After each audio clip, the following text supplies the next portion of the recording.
शेतकरी बंधूंनो नमस्कार. आज एकंदरीत मायकोरायझा जी की आपल्या वनस्पतीच्या वाढीसाठी असणारी एक उपयुक्त बुरशी आहे. आणि ह्या उपयुक्त बुरशीचे एकूणच आपल्या वनस्पतीवरती कोणकोणते फायदे दिसून येतात. एकूणच ह्या बुरशीचं कार्य आपल्या वनस्पतीसाठी कोणकोणत्या पद्धतीने राहत असतं. या सर्व गोष्टींची चर्चा आपण या व्हिडिओच्या माध्यमातून बघणार आहे. व्हिडिओ अगदी शेवटपर्यंत बघा.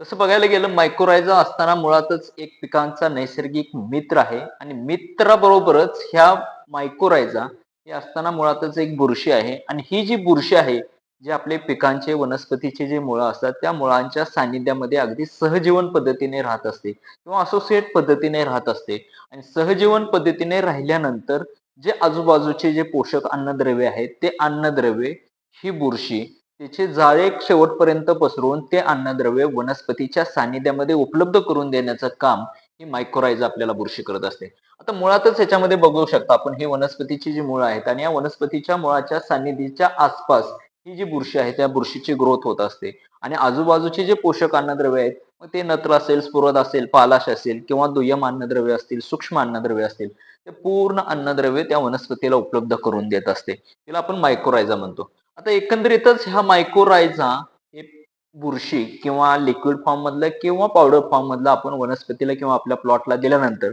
एकूणच कोणकोणते फायदे आपल्याला पिकाला होत असतात. त्याच्यामधला पहिला जो फायदा आहे ते मुळांची वाढ वेगाने होत असते. वनस्पतीची जी मुळं असतात, मग त्या मुळामध्ये टॅपरूट सिस्टीम असेल, पांढरी मुळं असेल किंवा साईडच्या एक्झिलरी मुळं असतील, तर त्या पूर्णपणे त्या मुळांची वाढ चांगल्या पद्धतीने होण्यासाठी मायक्रोरायझा बुरशी आपल्याला त्या ठिकाणी मदत करत असते.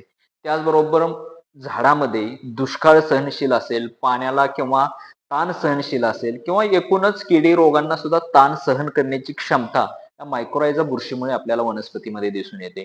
त्याचबरोबर वनस्पतीमध्ये फुलधारणा असेल, फळधारणा असेल आणि पुढे भविष्यामध्ये येणाऱ्या उत्पादनामध्ये वाढ देखील आपल्याला मायक्रोरायझा बुरशी याचा वापर केल्यानंतर आपल्याला वनस्पतीमध्ये दिसून येत असतो. त्याचबरोबर सगळ्यात महत्त्वाचं पाणी आणि अन्नद्रव्यांचं शोषण देखील वाढतं. जे आता मगाशी सुरुवातीला सांगितल्याप्रमाणे मायक्रोरायझा हे बुरशी मुळाच्या सानिध्यामध्ये राहून, सहजीवन पद्धतीने राहून, आजूबाजूचे जे पोषक अन्नद्रव्य आहेत ते वनस्पतीला उपलब्ध करून दिल्याबरोबर, त्याचबरोबर पाण्याची उपलब्धता वाढवण्याबरोबरच आपल्याला जे पाणी आणि अन्नद्रव्य आहे त्याचं एकूणच वनस्पतीचं शोषण असेल किंवा अपटेक असेल, ते चांगल्या पद्धतीने आपल्याला त्या ठिकाणी दिसून येतं. त्याचबरोबर जमिनीतील उपयुक्त सूक्ष्मजीवांची क्रिया, जे आपल्या जमिनीमध्ये काही अपायकारक आणि काही उपायकारक वेगवेगळे सूक्ष्मजीव राहत असतात आणि त्यातले जे वनस्पतीच्या वाढीसाठी सगळ्यात महत्वाचे जे सूक्ष्मजीव असतात, ट्रायको, सुडो, बॅसिलस सबटिलस असेल, पीएसबी असेल, केएमबी असेल, असे असंख्य सूक्ष्मजीव त्या सूक्ष्मजीवांची हालचाल वाढवण्यासाठी, क्रिया वाढवण्यासाठी आणि त्याचबरोबर त्यांची संख्या वाढवण्यासाठी देखील सुद्धा आपल्याला मायक्रोरायझा बुरशी या ठिकाणी मदत करू शकते. त्याचबरोबर मुळांचे काही बुरशीजन्य जे रोग असतात, आता आपल्याला बऱ्याचशा वनस्पतीमध्ये जमिनीतून किंवा वनस्पतीच्या मुळाच्या सानिध्यामध्ये जी बुरशी असते, त्या बुरशीमुळे सुद्धा वनस्पतींना बऱ्यापैकी आपल्याला बुरशीजन्य रोगांचा प्रादुर्भाव होत असतो.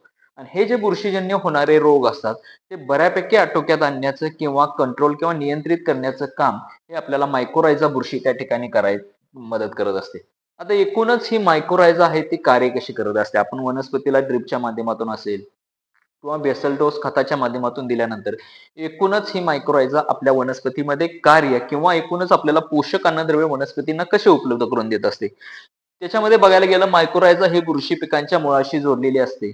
म्हणजे जे आपली पिकाची मुळं असतात त्याच्याशी ती मायक्रोरायझा ही जी बुरशी आहे ते सहजीवन पद्धतीने राहत असते आणि जिथे हे लहान लहान जाळे आहेत, ह्या लहान लहान जाळ्याच्या किंवा तंतूच्या साहाय्याने जे मातीच्या दूरच्या भागामध्ये जी माती असेल किंवा जे पाणी असेल किंवा जे अन्नद्रव्य असतील, ते ह्या मुळांच्या सानिध्यामध्ये उपलब्ध करून देण्याचं काम ही मायक्रोरायझा बुरशी आपल्याला त्या ठिकाणी करत असते. याच्यामध्ये पिक्चरमध्ये दाखवल्याप्रमाणे हे मायक्रोरायझा बुरशीचे तंतू आहेत, हे मुळाच्या सानिध्यामध्ये राहत असतात आणि हे जे मुळाच्या आजूबाजूला जे पोषक अन्नद्रव्य असतील, पाण्याचे घटक असतील, तर ते उपलब्ध करून किंवा शोषण करण्याचं काम ह्या मायक्रोरायझाच्या बुरशीच्या माध्यमातून होत असतं.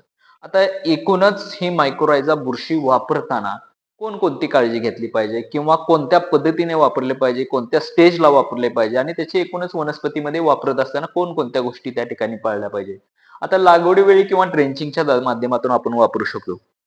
एखाद्या पिकाची लागवड करायच्या अगोदर जेव्हा आपण बेसल डोस भरत असतो आणि शेणखताबरोबर मायक्रोरायझा बुरशी किंवा पावडर स्वरूपामध्ये दिली, तर त्यावेळेस आपण वापरू शकतो किंवा लिक्विड किंवा पावडर फॉर्म जे आपण ड्रिपच्या माध्यमातून सुद्धा आपण ते ठिबक सिंचनाच्या माध्यमातून सोडून त्याच्या थ्रू सुद्धा आपण चांगल्या पद्धतीने वापरू शकतो. शक्यतो मायक्रोरायझा असताना हा मुळातच जीव आहे, सूक्ष्मजीव आहे, बुरशी आहे आणि हा मायक्रोरायझा शक्यतो कोणत्याही रासायनिक कीटकनाशक, बुरशीनाशक यांच्यासोबत मिक्स करून फवारणी असेल, ड्रीप असेल किंवा वापरू नये. नाहीतर ती एकंदरीतच आपल्याला काउंट किंवा आपल्याला परिणाम भोगावे लागतील. आता एकूणच ही मायक्रोरायझा बुरशी आपण कोणकोणत्या पिकांसाठी वापरू शकतो? अगदी फळझाडं असेल, भाजीपाला वर्गीय पिकं असतील, नगदी पिकं असतील, फुलझाडं पिकं असतील, तर सर्व पिकांसाठी आपण ह्या बुरशीचा चांगल्या पद्धतीने वापर करू शकतो. मग ते भाजीपाला पिकामध्ये ऊस, कापूस, डाळी पिकं असतील, फळ पिकं असतील, फुल पिकं असतील. एकूणच ह्या वेगवेगळ्या पिकामध्ये आपण मायक्रोरायझा ह्या बुरशीचा वापर केल्यानंतर एकूणच हे आपल्याला खूप चांगल्या पद्धतीने फायदे दिसून येत असतात.